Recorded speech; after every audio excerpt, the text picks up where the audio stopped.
Round the world we go. It's time to pass the scope. Round the world we go. Round the world we go. Round the world we go. It's time to pass the scope. Each and every third Thursday, y'all get ready. Tell your story, let them know. Check my live, I'm about to pass the scope. Here we go, we on a mission. Hoping you will listen. Amplify voices, whipping stories in the kitchen. Each and every third Thursday, round the world we go. Where it all stops. Hey, yeah, nobody knows. Hot topics on the mind, show to keep you on your toes. Go on, check my live, man. It's time to pass the scope. Hey, round the world we go. It's time to pass the scope. Hey, round the world we go. What? Yo, Round the world we go. Round the world hey, we go. It's time to pass the hey, scope. hey. Yo, ladies and gentlemen, welcome to another Pass the Scope EDU After the Bell edition. This time for the Power Up Conference, created and hosted by Wiley Brazier. We got our usual folks who like to run around the room. We got Valerie, we got Tatul. Y'all say what's up. What up, what up, what up? Hey, hey, Excited to have hey. a conversation with you, Wiley. This is going to be amazing. Yeah, as you know, Valerie's always holding down the ATL. Tatul got the West Coast jumping. West Coast. Yeah, no, and I hold down Texas because we do everything big in Texas, is that right? Of course. So, all right, so we're gonna have a lively conversation with Wiley and some of his guests from the Power Conference. Here it was pretty dope. I was looking up on Twitter while I was trying to do stuff with my dance. It was dance weekend. I couldn't be involved with that. But my Twitter kept blowing up. Man, this keynote this and this keynote that, this and that. So I'm excited to be able to talk about it. But how you doing first, Val? Doing good. We got a little bit of cold weather here in Atlanta today, so Mother Nature is a little bipolar on this end. But, for the most part, I cannot complain. We are blessed. We made it this far. And when we look back over this past year and where we've come from, I will not complain about anything. Girl, don't get me singing. That's what's up. What about you, Tatul? How you doing, bro? Things are good, man. We're not used to this gloomy weather, so it's been gloomy last couple of days. So out here in Cali, we're like don't know how to act, but can't complain. I cannot complain. Doesn't do us any good anyway. Hmm. Wiley, how you doing, man? I am awesome. I am awesome. Can y'all hear me okay? Yep. Yes, sir, we can. I just also wanted to let everybody know that Wiley is like my frat brother. Kappa Alpha Psi today I die. I just want y'all to know. Just saying. Sorry. Frat so nice that they had to name it twice. Yes, sir. Yo. All right, we'll leave y'all alone. But how you doing, Wiley? We appreciate it. We appreciate it. Thank you. Man, I'm awesome. I am awesome. I am awesome. We it's okay, Tutu. It's okay. Everybody makes, some different decisions sometimes, but we'll forgive you, man. You still here with us. You still family, sir. It's all But yeah, good. I'm Hey, no doing no awesome, slander in man. these streets. No slander. No slander. But yeah, everything is awesome, man. How y'all doing? We're living the dream, Wiley. We want to kind of jump into this Power Up conference that you got to give us the context and the background. Power Up. I don't know if is this a theme? Is this the title of the conference? Where did this idea come from? Yeah, so the power up, that's the name, that is also the theme as well, because this was actually an actual face-to-face conference prior to the pandemic. And so we had it in 2018. It was located here in Baton Rouge, Louisiana, which is where I am from. And we had a really good turnout on that day. And so it was a 1 day conference, physical. We had a good amount of people that came out, but it was really a conference all about recharging and connecting so that we could finish out the year strong.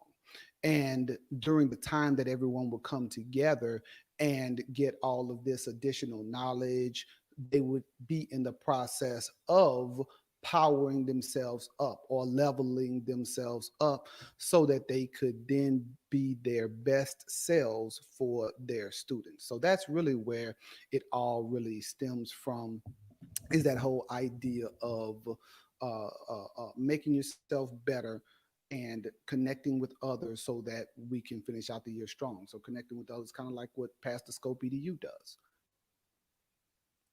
Now, what I will say too, though, is one other thing is that the actual theme for this year, like this gaming type of theme, you know, for the conference this year, like, so when we first had it, we didn't have this gaming type of thing, but we wanted to make it more, more just, you know, fun and light, and make it an even more enjoyable experience now that we had to bring it to a virtual platform. And so going virtual, of course, you know, there's only a certain amount of people that can attend live in person, but going virtual, we're able to, you know, support and power up even more people. So this year we had the opportunity to actually bring people from all over the world in order to engage and help others to power up at this year's conference. So we had people from everywhere uh, uh, from New Jersey to Canada to Australia, actually as speakers and presenters. But then we had a whole nother sector of attendees that came from Asia to the UK to Brazil. So it was a really awesome, really awesome experience, and definitely thank you all for highlighting it. And then we even had our very own Valerie Lewis as one of the awesome speakers for the conference right there from Atlanta, Georgia. So we were really able to connect people from all over the world. And so thank you, Valerie, and thank Pastor Scope EDU as well. That's what's up. That's what's up. Actually, so we're going to show the audience a little bit about the conference, and then we're going to bring on some of those folks that you actually mentioned to have a little conversation about how it went down from their perspective, and some of the things that they may have presented while they were at the conference. Let's do it. Let's do it. Here we go.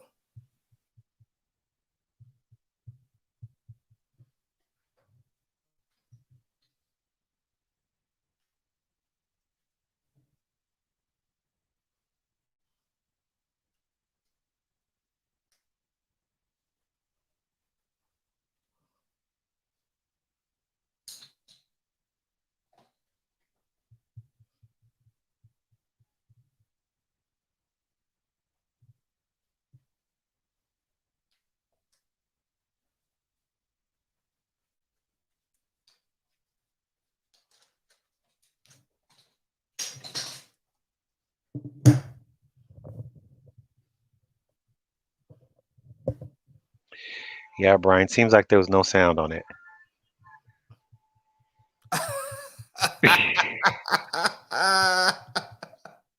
That's hilarious. Ladies and gentlemen, welcome to Tuesday. Oh, it's Thursday. Oh, my bad. Yeah. The joys of the live instruction, right? That's part of that whole year that we've been experiencing, man. That's okay, because we could always run it back. We can bring it back in and make sure that we get the audio, but we did get the visuals. So we saw a gamut of folks there, folks asking for feedback, some of those presenters, one of which I think, Brian, we may actually have backstage already. Well, let's go ahead and bring them on. You know, my little secret is I like to show videos because I'm always trying to do something production-wise behind the scene. So I use that little 48 seconds to do something, but I didn't realize there's no sound coming through. That's my bad. Yeah, welcome to Tuesday. All right, here we go. Let's bring some folks on. There they are. Welcome. Is that everybody? Looks like it. Yeah. Yes. Welcome, everybody. Go ahead, Valerie. Absolutely. So we're going to jump right into it. Oh, we were gonna go to Perry, but we're gonna go ahead and start with Jesse. Perry must be in the car. You know, if you don't have a technical problem, it's like you're missing out, right? You have to, whether it's class, whether it's a session, right? You have to. You're doing it wrong if it's not technically, if you're not messing up technically, right? Exactly. We're modeling. Doing it This is what we wrong. do as educators. We model for everyone else. Absolutely. That's it. And That's we it. So persevere. Jesse, you gave a midday keynote. And that was that was following Dee Lanier's morning keynote. But So, the two of you paralleled music. So leading up to the conference, so totally aside from the event, I had noticed on Twitter, Dee was talking about this new keynote he was doing, lessons learned from hip hop heroes. And Dee and I have been, curating playlists and stuff for years. So I was all in. I mean, I think I told this story on one of the lead up to the event. One of the first times I met Dee, we basically took a car trip through New Mexico and basically played all of the Tribe Called Quest discography on the way, and we were like singing along the whole time. So I was so excited to hear his message, and I was like, when am I going to get to hear this thing? And then I noticed he was keynoting this event as well, and I was hoping Wiley set it up where I was going to get to follow him, because I kind of wanted to, see his message, take some real, inspiration from him, and then lead into my own. And the funny thing was, and you might have noticed it in the video that just played, his message was built around these 3 Ps. I also had 3 Ps for my talk, so there was a lot of P. The event was full of P. Fortunately, the Ps were different. I think his 3 Ps were purpose, passion, and persistence. Mine were perceptions, patience, and process. So it was really nice to be able to, when I knew he was doing this hip hop keynote, I had one already. I was planning on doing something new for this event, but I had one that I love that I always modify that's about music and art and, how we identify innovation in school. And so I was like, you know what? Educators have had a really hard year this year. The last thing they want to do is hear, me, standing up and telling them what we should be doing, what we need to be doing. And I think, like we want to do with our kids, right? We want to meet them where they are, where their passions are. We know, our kids are, whether they're content creators or consumers of pop culture, we know they are into music, they love music, and educators are the same way. So I think the fact that Dee and I kind of found that common ground to make that appeal, through the Power Up Conference really gave us a nice way to take this not laid back approach, but to really kind of meet people where they are and not in this really super serious manner.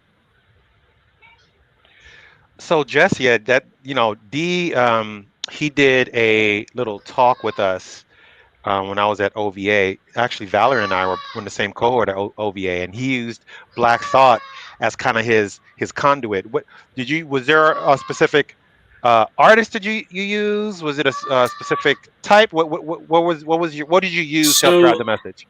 So the title of my talk is Copy Paste. So really, I've always been fascinated by this idea of how do we recognize innovation in our schools. And so looking at it through the music lens, I don't think people realize how much copying goes on in music. And I don't even mean just like inspiration. I mean literally lifting segments of songs. And so I like to go through, I start off not with an artist necessarily, but showing some examples of how songs you may not even realize were copied off of another song, and talking about, well, what does that mean? What does it mean when an artist is copying music off another artist? Talking through some, Austin Kleon really talks about how you copy what you love, and really that's the inspiration that drives you forward. So while there may be nothing that's original, does that necessarily mean it's not innovative? And so, we take a look at artists from all over the musical world, but I will share, and this is something I shared throughout my keynote, and I'll drop it in the chat, but bit.ly/copy paste playlist. So I've curated a playlist with over 5.5 hours of music where it's an original song followed by the famous song that copied off of it. And, you look at artists like the Beatles, Led Zeppelin. I mean, these were artists that notoriously stole from, I'm going to use stolen quotes, but, stole from other artists. And in the case of the Beatles and Led Zeppelin, a lot of artists of color. So, there's a lot to unpack there between being influenced and what it means to have an original work of art. So this isn't sampling like Kanye here, some like No, jazz no, no, no, no, ballad. no. It's straight lifting. Like I'm lift everything about it and then use it as is. Yeah, and I haven't like graded them on a scale of like 1 to 10 being extremely shocking, but you take Led Zeppelin for instance, Dazed and Confused. The song they lifted it from was called Dazed and Confused, and it sounds exactly the same. So, and I didn't even share that one in the keynote, but we start there and then work our way all the way to the other end. And actually, shout out to Brian and Ken and Dee, the Liberated Educator podcast. We talked about this on a recent episode, but we talked about how artificial intelligence now is generating new Jimi Hendrix music, and it's based on his old music. And so, who's even the artist? What are we supposed to feel when we go through that, and how does that impact our perception of the things we see in school, right? So clearly, plagiarism is me taking something and basically saying, "Hey, this is mine," when it's not. But clearly, even the work our students do now are influenced by the things they see from their teachers before, the things they see in popular culture. Inspiration leads to all these great things that occur, but how do we label it as innovation, and what does that mean? So I also talk a little bit about the types of innovators, right? So we talk about the difference between, and shout out to Malcolm Gladwell, whose Revisionist History podcast is like one of my absolute favorite pieces of media out there. But in one episode, Hallelujah, he talks about the idea of the experimental and the conceptual genius, and the fact that the experimental genius often takes a lot of time to be able to generate that inspirational piece of innovative work. Well, in school, we don't really give kids that opportunity, right? If you're an experimental genius, you get an assignment and it's due, the date passes, you move on. But our kids don't really function that way, right? Our kids need to be able to take time, iterate. These are things we talk about, but we don't actually give students the opportunity to do in practical, application. I love that because I often think about like my son going to school, and he has this way of looking at things, and like giving the assignments that we give, there's no room for, like you were saying, innovation or just their voice, lending their voice to the assignment. It's always, everything is almost like cookie cutter, has to look a certain way, has to feel a certain way. And I feel like we're kind of, that's drilled into us when we go through college, right? Because you have to be able to like almost regurgitate what the professor gives to you in order to get the grade that you want to get. And a lot of my students, sometimes they get frustrated with me and say, just give me the answer. Just, what's the right answer? What answer do I need to give you? And that's not the spirit of what we're looking for. We're really looking for that innovation, and bring that out in our students. That's an interesting conversation. Well, here's the good news, right? The good news is we've just experienced the disruption like no other to our profession. The I don't know if it's good or bad news is we don't know what we're going to do with that, right? So are we going to try to get back to where we were, or are we going to take a step back and reflect and be like, okay, you know what? These are the lessons we could take away from this pandemic experience, and we have an increased capacity for how we use technology, how we design our lessons. How are we going to use that moving forward? I think we know that teacher prep programs aren't going to help us, because teacher prep programs are still, preparing teachers like it's like 1930 or something like that. But I think there's a lot of educators, and I mean, look at everyone who's on the show right now, and the people we work with, the people who presented at the Power Up Conference. I think it's clear there are people out there doing amazing things in schools right now and giving students those opportunities to really thrive. And so it's up to kind of us and those newer teachers coming into the profession to kind of move this forward and start to shift, right? What does it mean to give a student an assignment? How do we make that fair and equitable? How do we give all students the opportunities to be successful in the work we do? Because the truth is, you know what? I hate to harken back to a keynote that I know Wiley's seen before, but there are superheroes lying within all of our students, right? It looks different, right? Those powers look different in each kid. So how do we kind of bring out those unique powers in each kid? That's awesome. And Wiley and Ray, feel free to jump in. One thing that Jesse talked about as well was even, that time for the experimental genius to really show you what's within. But then we sit in reverse and say, oh, we want to test one of the 4 criteria for gifted. One of those criteria is to be creative.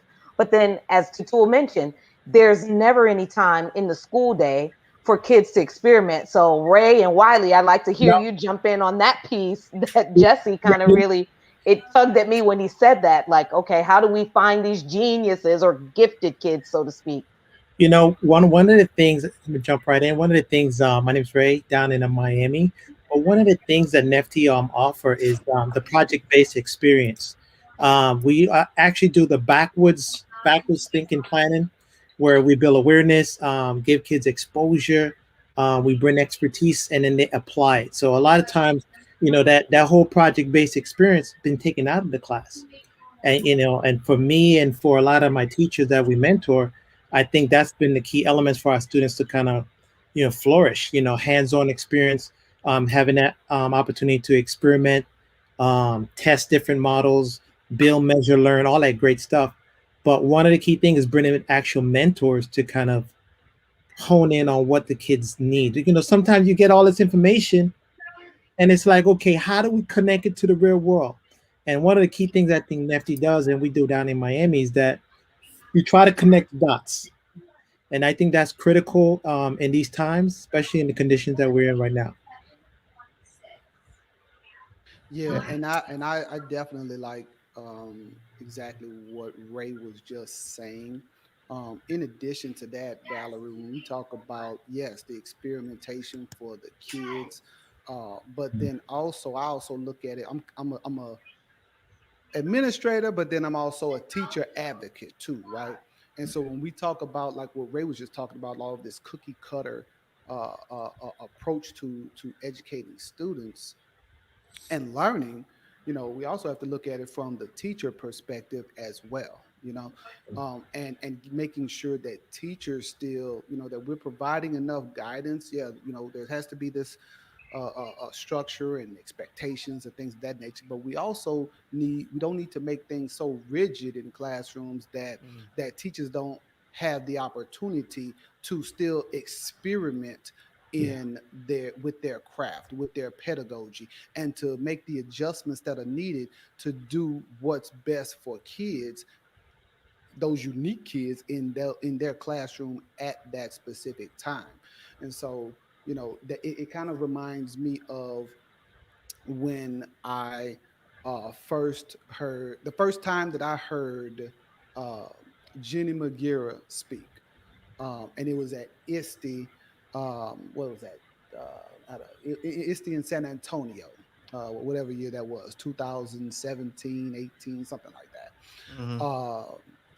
And it reminds me of that, where, you know, all it is like, that's a place and a time when all of the wizards get to come together and be able to network together and be able to grow. And I think that's kind of like even going back to what the Power Up Conference was all about, right? Bringing people together so that they can learn from each other, network, and be able to have new things and re-energize each other to say, you know what, dog, I'm not alone, the only one trying to do these innovative things in the classroom. And so they're able to connect with each other and grow from there. What? Go ahead. No, I was just gonna say, Wiley, I think the problem isn't that I think that teachers don't want to do this. It's that they are not given the space or the opportunity or the support to be able to do this. There is no teacher that doesn't want to do the best for their kids. But the bottom line is they're burdened with high stakes testing. They're burdened with no support in terms of professional development. And even think about the Power Up Conference itself. The Power Up Conference itself is a weekend event where teachers are giving up their own time, and everyone here gave up their own time to present simply because we want to share and make the profession better. But unfortunately, the expectation for educators is always, we need to go above and beyond to do, to do just what is necessary at a basic level. And, Val, you said something super interesting. You were talking about this idea of gifted and talented. And I'm a product of the New York City public schools. I was fortunate enough to go to a gifted and talented high school. And by the way, just total aside for a second, D, when he did his Hip Hop Heroes keynote, I just want to point out most of them are from Queens. All right, I'm just saying. But anyway, I will tell you that a gifted and talented program in a public school what that means is that it is just the education that everyone else should be receiving. It is not, it's not even better. It is just the experience that everyone should be aspiring to get from a public school system and does not get. So that I think is, and again, these are not challenges we can answer here on this show right now, or that we can answer individually. But I think collectively, through efforts like the Power Up Conference, we keep pushing forward as a group, even though Brian, go ahead. So I also want to say, is that the solution? Because, we've been doing conferences for years. And for the most part, it's many of us, the same folks who are preaching the same message. And the participants may change, but when they go back to their various domains in the various places of business, they're stifled, by something. And I don't even think it's sometimes leadership, within that building that's holding them back, is because the leadership is also, has mandates that they actually have to adhere to.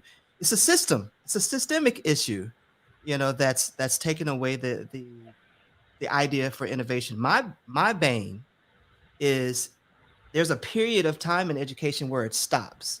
In the elementary, we begin in kindergarten. It's all about being creative and all about using your hands to invent and run around and play and be curious. And by the time when we get to that third grade level, it shifts when the kid is really not ready to shift. How do we stop that? Because when they go from third grade and not ready to shift, we force them into this different mode to where they begin to rebel against learning. Well, Brian, you hit it on the head. What happens in around third grade? Numbers. There you go. Right? That's around standardized testing, high stakes testing, man. We need those scores, man. We need those scores. Guess what? We didn't test last year. And what happened? Nothing happened. It was we all made it. The clock switched over. It wasn't Y2K, right? But Brian, that's where kids get de-incentivized, right? And I know we all know this, but the problem is, you're right. Administrators, as much as they get beat up on, and as a former administrator myself, I get it. It's coming from above. It's not a problem that is localized to buildings. In some cases, yes, but in most cases, it goes way above. Yep, state testing. There you go. Hey, Wally, I just want to jump in. One of the key things you mentioned, and I think that your conference, that having the power, I think the key word is power. Empowering educators, because we have to recharge our educators. Because I've been doing workshops and training teachers, but I've realized that the essence has to come from within. It has to have a drive that profession, if you're a teacher, you teach for 10, 20 years, how could you recharge yourself to turn what you're doing into something new? I make an effort not to teach the same thing. If it's a great lesson, the kids love it. You know what? How could I make this lesson better? I've done the lemonade challenge. We figure how to make a lemonade taste great. My kids came in with so many different lemonades. Hot sauce lemonade, this lemonade. Their minds were growing, and then they took that and put that into a business plan. Then we had the community came in and test out their lemonade. It was excitement. The learning was great. But guess what? You package it in a different way, and at the end of the day, you still get a different outtake, a different result at the end of the day with your students. Think empowering conference, continue these type of things. Will keep a charge, keep teachers moving forward in this whole world we're in right now. And Ray, does anyone else want to know more about this? Challenge. I was going to say, does anyone know? Beyonce. I was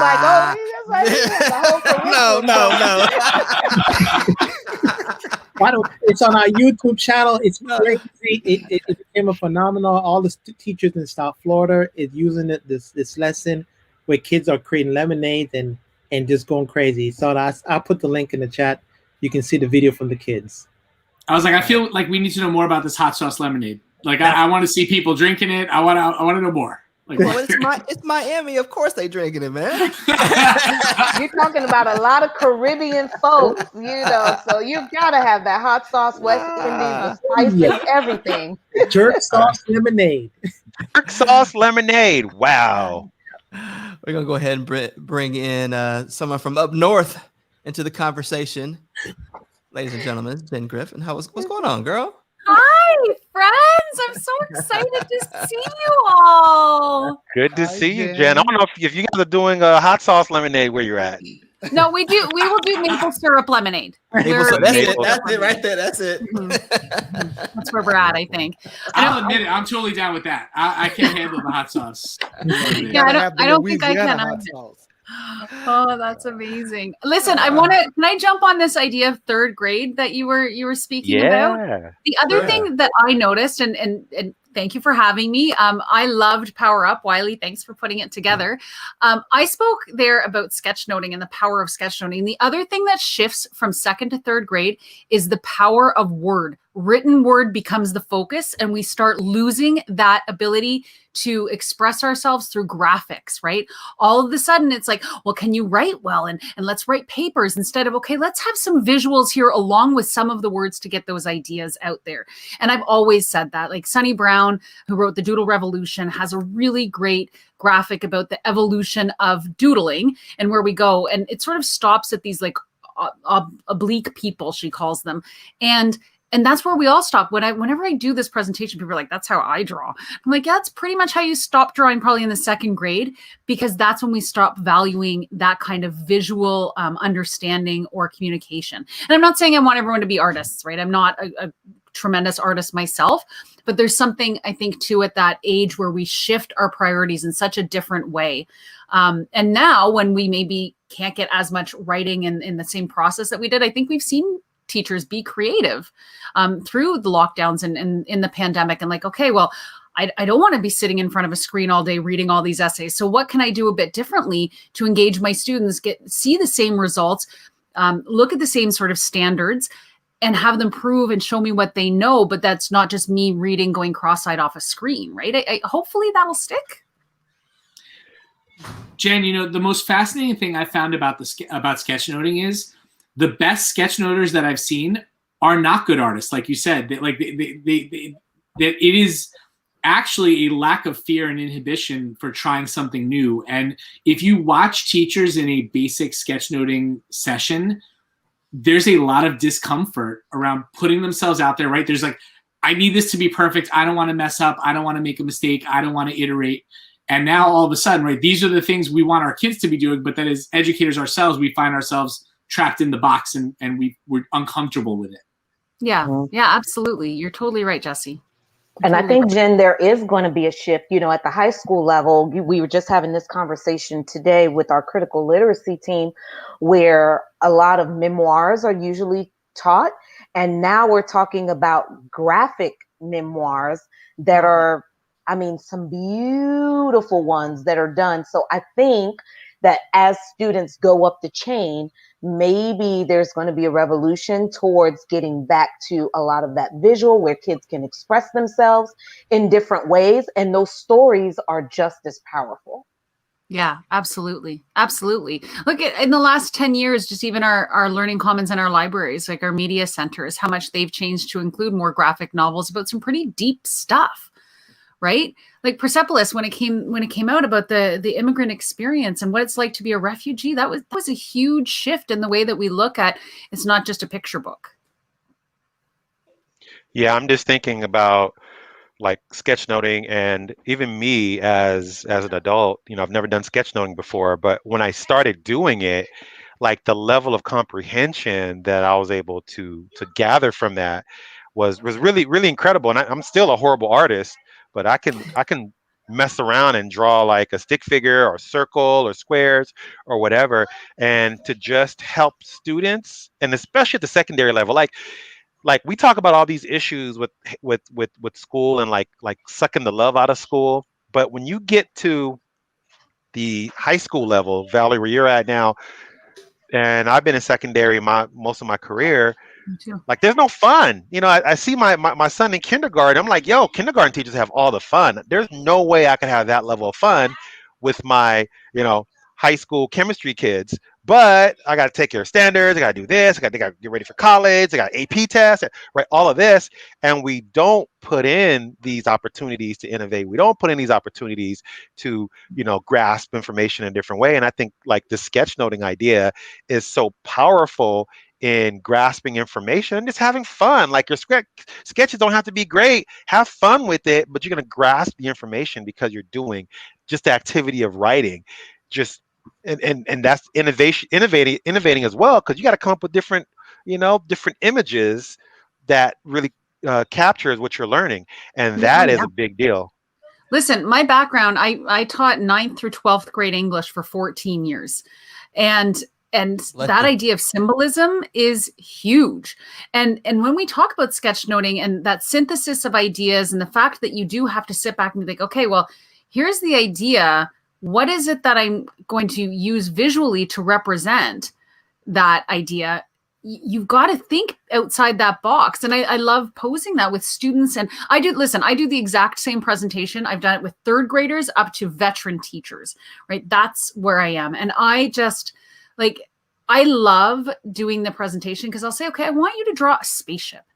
And they draw a spaceship. And some of them draw a rocket ship, and some of them draw UFOs, and we all know they're spaceships. And then we have conversations around, okay, well, what could that spaceship represent? And why do some of us draw rocket ships? And why do some of us draw UFOs? And what does this look like? And we can have such rich discussion around that at all levels that it's so powerful to me. And even just the power of retention. I think about when I was in the classroom, special needs students. I said, we focus so much on their inabilities that we fail to realize the side of their brains that actually showcase, as Jesse mentioned, their superpowers. Or when we're talking about Jenny Magira and the Wizards coming together, we fail special ed students all over the place. They are the most creative that I have seen. And when we talk about sketchnoting, having a student that has ADD, ADHD, or one that has retention or even executive functioning skills, and saying, hey, I'm going to assign you the task to sketchnote this particular lesson so that your classmates that are not here can access the information, and to see what those kids put together. I'm like, y'all didn't need me in this classroom. You could have taught this doggone class. And, and that's where we are failing kids, because if they aren't academically driven, then we feel like there's no value. Oh boy, we need to remediate. Oh, pull those kids to the side. They got to have extra work. They already don't want to be bothered with the work.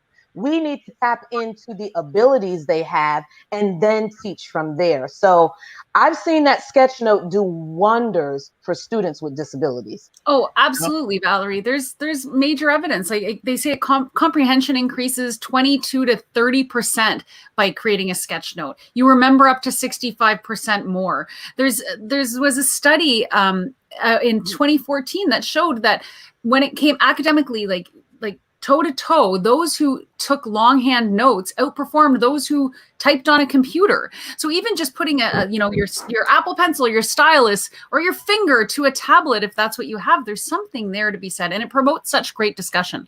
I have never had a time where I've been in any kind of PD that I've been doing a sketchnote that at least one person hasn't come over and started a conversation with me afterwards. So if that happens between strangers, imagine in a classroom what can be gleaned from one another. You have a spot on your sketchnote that's empty. Oh, okay. Well, what did you have on yours that I may have missed? And then they can learn from each other. They can consolidate their learning and say, oh, I learned this, and then have that instant sort of brain dump or recall. It's just so powerful.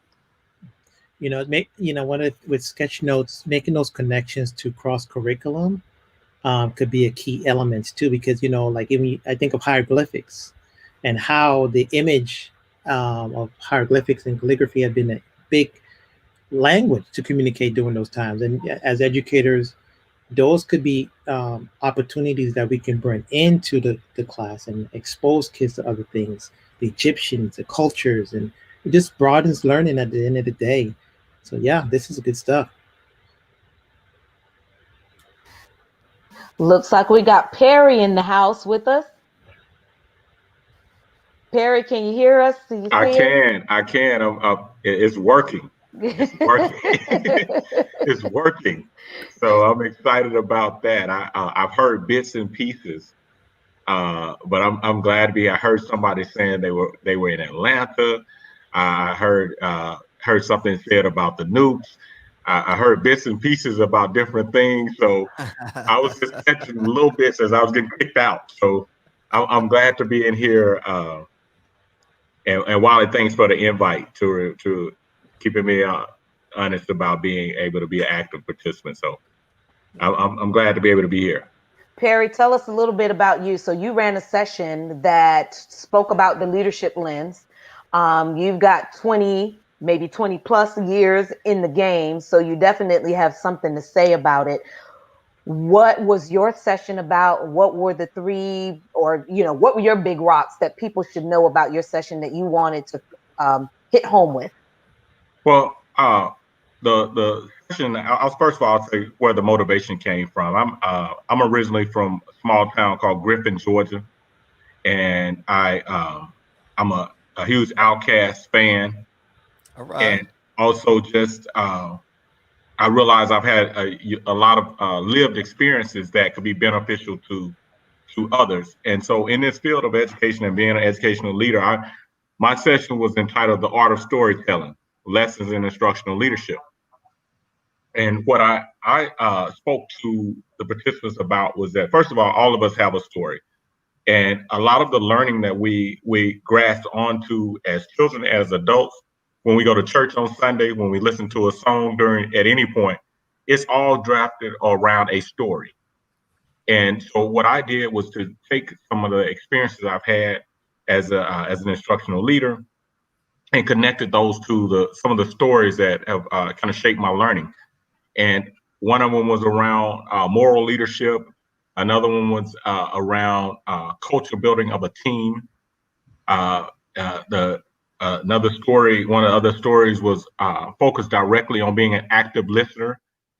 As an instructional leader, a lot of times we're talking about how we communicate. And a lot of times the communication, people think that communication starts with talking or writing. Good communication starts with listening. And so often as instructional leaders, we think that we have to always solve the problem. And a lot of times people just want us to listen so they can craft the answer themselves. So pull those pieces in. The final story I shared was around, like I said, team culture, and where as we're building or working in a group, sometimes the work gets difficult, or we have a change in leadership, and it becomes more difficult. And one of the things that I worked with early pre-K school where my son was attending had a new executive director, and every time I went to pick him up, the teachers were complaining about the new executive director, and the executive directors was complaining about the teachers not being on board. And all I wanted was for my child to get what he needed so he could go on to the next level. So I provided some professional development for them. And in my session, I shared the story of that. And the finished product was really working with them, and we developed an acronym for TEAM. And in that, we talked about the T stood for trust someone other than yourself. The E was around making emotional deposits. The A was around accepting change. And I thought the most important one was the M, which means put the mission before me. And that was personal to me because I wanted them to put the mission, which was my child at the time, but before all of their thoughts of why they weren't getting along. So shared those, I said, shared pieces, different pieces, brought in some parables, made connections to what some of the participants were experiencing. And I thought it was a positive session, and it was my first time presenting it. Looking forward to taking it and doing some other things with it. But I felt like it was instructional leadership, but to me, it was leadership, and keeping in mind that anytime you're dealing with in the business that we're in, really in anything you do, it's a people business. So if you can learn to interact with people, learn people, and be willing to humble yourself to guide and love and lead people, then you'll be successful. And I definitely have to give it up to the good brother Dr. Daniels there. his session was really awesome. You know, his session was really, really awesome. I was able to sit in for a moment and hear some of the content that he was sharing. And when we talk about, we've been talking about, you know, students. We've been talking about how we can support teachers. That's one thing that I really appreciate this brother for bringing to the conference as well, was that leadership lens as well, and being able to pour into both current and future administrators as well. So trying to connect and be able to make an impact across the whole level, but across various levels of education and at the school level for kids. So thank you again for bringing that to the conference, Perry. Perry, we may need that session. I think all of what you just said is touching home at a time like now. You know, leading people is a tough charge. You know, and sometimes, you know, I come home and I say, I don't think these folks want to be led. You know, and it's a struggle when you're talking about grown folks and personalities, and everybody's got an idea. But as you mentioned, that mission before me, that by itself is a whole word. And I think no matter who is part of the team, if they emphasize on that part alone, we might be able to get some of this work right. I totally agree with you, Valerie. I was just thinking as you were talking, Dr. Daniel, that, you know, how many times the leader, you know, you feel that you have all the answers and you try to roll that out to folks and no one's having it. Like, I know what's right. Why aren't y'all listen? But it's really about the bigger mission. You know, all I'm doing is just trying to steer this ship, but there's a bigger mission that's in front of us. And if we can get around that bigger mission, like you said, your son, I think you said your son, it was the mission. Like, we needed to do well by your son, and that's it. That's the mission. If we can do that, then we've succeeded. And a lot of times there's a lot of me happening, and it's about me, it's about my expertise, it's about what I have to do, it's about what I think is best, and we don't like step back and just let the students, you know, what their needs lead us. So that's really important. One other quick point that I don't know if I was able to, I don't think I was able to share this in the session, but one of the things I've learned over time is that as a leader, it's easy for us to be, as leaders, to be put under the microscope. But I've shared with a few people that leadership is easy to be gauged. It's hard to gauge your followership because that requires you to look at yourself. And so gauging followership and asking people to, when they question the leaders all the time, how is your followership?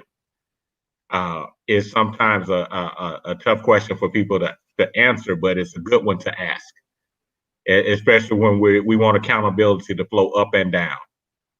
And so that's it was a great opportunity. Wiley, thank you for allowing me to participate. And this is probably a cool, I hadn't had a chance to participate in a post after the bell session before. So I wish I would have been able to get on from the beginning, but I'm glad I was able to join it, and thanks for the opportunity. That's what the replay broadcast is for, Perry. Most definitely. And this brother always, as you can hear it even right now, this brother always he has a message and a tone and voice that definitely makes you perk up and listen to what this brother is saying. And that's really one reason why I wanted to make sure you were included as well, sir. So thank you again. There's a whole lot in there. Go ahead, Valerie. No, you go, Brian. I was gonna say, tell us what you're thinking. But I mean, there were so many great pieces to unpack from everyone that's spoken. But Brian, I want to hear what you have to say. I just think that last statement kind of sums up, you know, the questions that we had in regards to. Or Jen, are you laughing at me? in regards to this ugly cycle that we've created, to where we've taken, you know, innovation or creativity and curiosity out of the learning based on, you know, different agendas. But that's the key. It's those agendas, those that we have put before the real mission, and that's to serve our whole our children, the whole child and nothing but the child. So help us God, right? Um, how do we, like, it reminded me of a tech and learning session that I was a part of, and we were speaking to superintendents and CTOs and uh, CAOs, in different districts, and it was about passion, for learning. The session was over passion for learning. What is the passion that you're trying to implement within your districts that is so heavy that it can't help but to spill over into your classrooms and in your schools and your districts? And there was not one person there that remembered what their passion was. It gotten to the point where we've got to get this, or we've got to accomplish this. We have to have this ranking, or this particular data in place. They had forgotten what that true mission was. Many people always try to remind us, remember what your why is, why you got into this game in the first place. Well, there's two different folks. There are some who are called to education, and there are some people who have chosen education. Those that are called are the ones who end up leaving, because we know a better way, right? And then we're stuck in a situation where we create this detriment of not having those great teachers in the classroom settings anymore, because we're stuck on this agenda. My question is, and I guess my cry and my prayer is, how do we remove that? I know it's something that we can't answer right here, but what can we do besides these conferences? These conferences are great, but what can we do besides this? What's our next step? Because we all know change needs to happen. I heard Jesse say it several times. If you go back to what you want to be as normal, he didn't say exactly like this. You're an idiot. He didn't say exactly like that, but I'm gonna put that out there. But there's so many people wanting to go back to that because it's comfortable. How can we continue to make it uncomfortable? As you can tell, I'm getting a little misty about this because it means a lot to me. Brian, I think, there's so much that can be said about this, right? And there's so much that is left to the unknown. But who would have thought over this time that the whole world would get shut down? And especially for us as educators, the way that we've had to shift, change, on a daily, when we have kids in class, we are playing a variety of roles and doing all types of adjustments. But I think over this past year, a lot of the learning, a lot of the adjustments, a lot of the changes that we've had to make in our own four walls, whether it's our classrooms or it's our hallways or our schools, I think we still have to continue putting the same energy into improvement and adjustment and changing the way that we provide instruction, to the way that we adjust for the various types of learning, the way that we adjust and accommodate for even the home environments. Because over this past year, a lot of schools have discovered more about their students' home life. And so we have discovered a vast number of inequity that currently that then exists and still currently exists. And so the same energy that we've had to make all of those adjustments and accommodations, we still have to put that same energy as people are getting vaccinated and we are returning back to face-to-face instruction. I won't say returning back to normal, but returning back to face-to-face and in-person instruction. That's just one of the things I definitely feel. Yeah, Wiley, I think, on behalf of everyone, I think we just want to thank you for the effort you put in to put together this event. I think, like Brian said, there's always going to be these events. This has been the one venue that we've seemed to have had as educators to be able to collaborate and share. I think there's a big unknown, about what we do next collectively as a whole. I think what you're hearing from everyone is we don't want to go back to the way things were, that we always recognize change had to happen. I think, we've been seeing change happening in a lot of different areas of our lives the past few weeks, months, and we have to keep pushing that forward if we're going to be better collectively. I also think we need some accountability. The beautiful thing about these, I heard my very Canadian about there. Did you start laughing at me? The beautiful thing about these conferences is we talk about, equity for kids and digital equity for our students, but how about teachers as well, who, like, I'm here in Canada. I went out to the Q conference, for example, a couple of years ago. That was $1,700 out of pocket, which is the equivalent of about $1,400 American dollars for me. That's a bit, and I went on my own dime. My district didn't pay for me. The beautiful thing about shifting that I've seen from going, face to face to these digital conferences is my PLN has grown exponentially, and I'm in maybe a bad echo chamber in that, like, it's the same voices, but it's sort of nice to hear other people who are as passionate and who are going to hold me accountable to, hey, you presented that, you said you do this, we were in that session together, why don't we partner up? And I think it's going to allow us to connect with even more people who can push our comfort levels, who we can rely on when we're like, I want to try this and I want to take the risk. Who can I have as that critical friend to help me as that guide through making these changes that might be met with resistance in my school because people are wanting to fall back into the way it was, but who are going to inspire me to do right by the students that I serve as a servant leader. I definitely want to chime in. I'm sorry. No, Perry, go ahead. Go right ahead. No. You go right ahead. I definitely want to chime in because what everybody else experienced during the start of COVID had been my life for the past 8 years. I've been working in a virtual setting for the past 8 years. And also it changed the conversation when it came to education.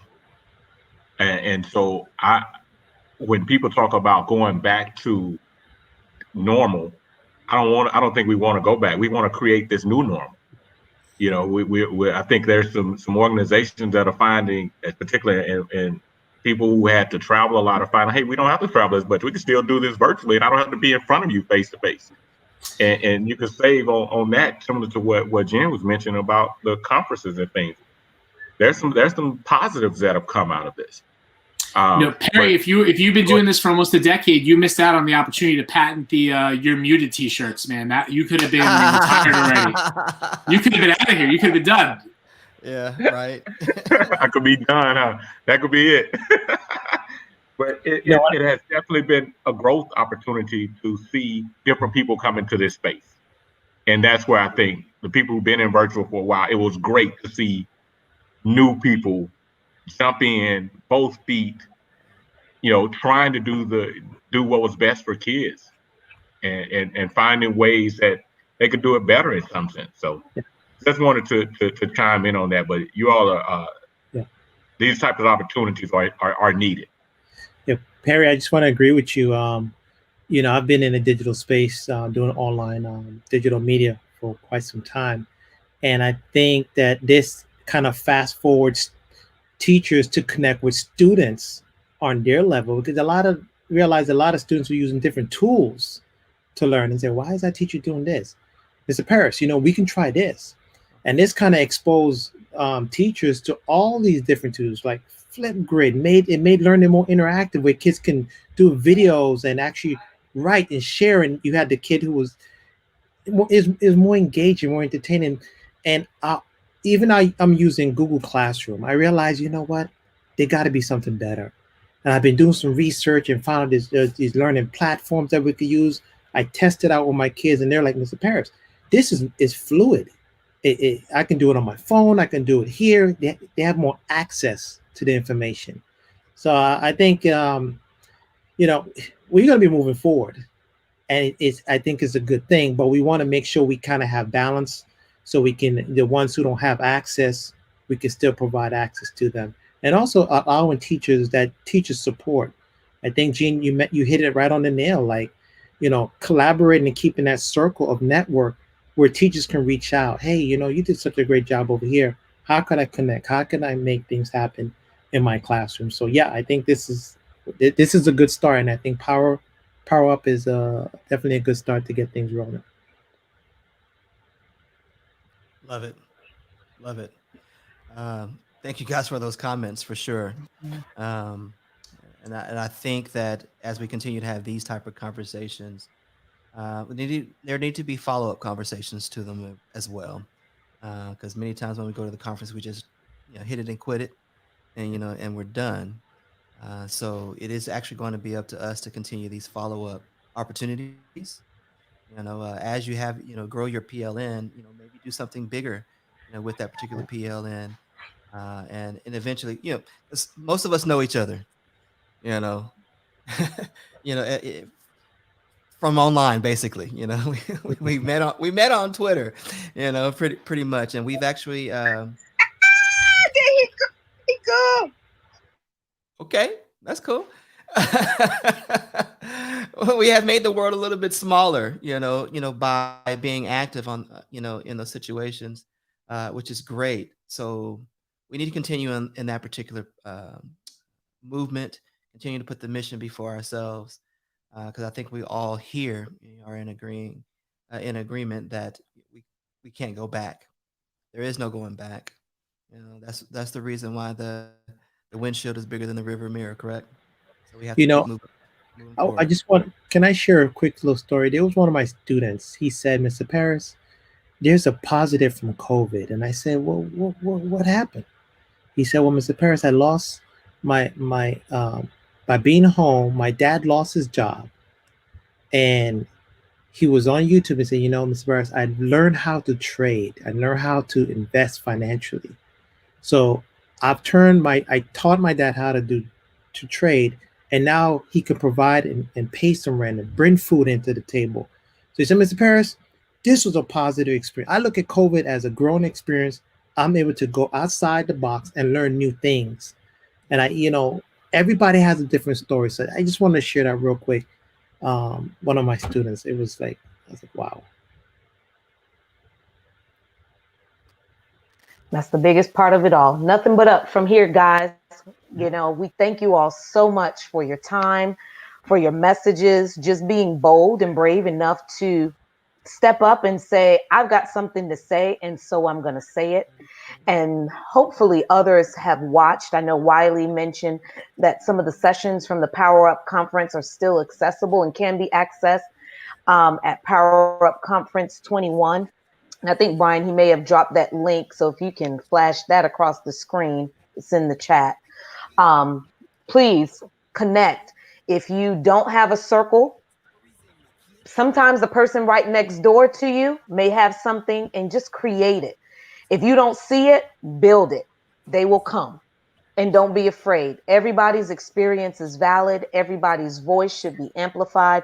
And that's what we love to do here at Past the Scope EDU. So we thank you. I think there is that video that we can play it back. And Ray, like we say down in Miami, Florida, play it back, run it back, run it back. And so you can see some highlights from that conference. But thank you guys so much for your time. Jesse, Jen, Dr. Daniels, Ray, Wiley for putting this together. This is Past the Scope EDU. Amplify your voice and continue to ignite a passion for learning, one scope at a time.